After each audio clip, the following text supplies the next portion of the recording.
Welcome to அட்பிரபா பிரேக்கியா channel. இன்னைக்கு ஒரு சுவையான ரெசிபி பார்க்க போகிறோம். ஆமாங்க, சக்கரவள்ளி கிழங்குல கட்லெட் செய்யலாம். அதுக்கு இவங்க எல்லாத்தையும் கிழங்கெல்லாம் நம்ம ஒரு தண்ணியில் போட்டு வேக வச்சு அவங்க தொலியெல்லாம் எடுத்துருவோம். துரிச்சு எடுத்த பிறகு கிழங்கு எல்லாத்தையும் நல்லா மசிச்சு அது கூட நான் வெங்காயம் கேரட்டை நறுக்குனதை எல்லாத்தையும் அவங்க கூட போட்டு பிணைஞ்சி இவங்கள ஒரு உள்ளங்கையில் வச்சு இங்கிட்டு ஒரு தட்டு அங்கிட்டு ஒரு தட்டு தட்டி எடுத்துக்கிடுவோம். தட்டி எடுத்தால் தான் நம்மளுக்கு கட்லெட் செய்யறதுக்கான ஒரு சேஃப் கிடைக்கும். இந்த தட்டி எடுத்தாங்கல்ல அவங்களெல்லாம் அந்த தோசைக்கல்லில் போட்டு நம்ம வறுத்தெடுக்க போகிறோங்க. ஆமாங்க, தோசைக்கல்லில் கொஞ்சமாக கீ விட்டு நெய் விட்ட பிறகு நம்ம அந்த தட்டி எடுத்தவங்களாம் தோசைக்கல்லில் போட்டு அப்படியே கொஞ்சம் நேரம் வச்சுருவோம். வச்ச பிறகு பாருங்கள் செவந்துருவாங்க. செவந்தவங்களாம் அங்கிட்டு இங்கிட்டுன்னு திருப்பி திருப்பி போட்டு எடுத்தோம்னா நம்ம சுவையான கட்லெட் ரெடி ஆயிரும்.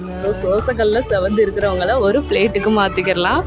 இப்போ பாருங்கள், நம்ம சுவையான ஹெல்த்தியான ஃபுட்டும் கூடங்க குழந்தைங்களாம் விரும்பி சாப்பிடுவாங்க.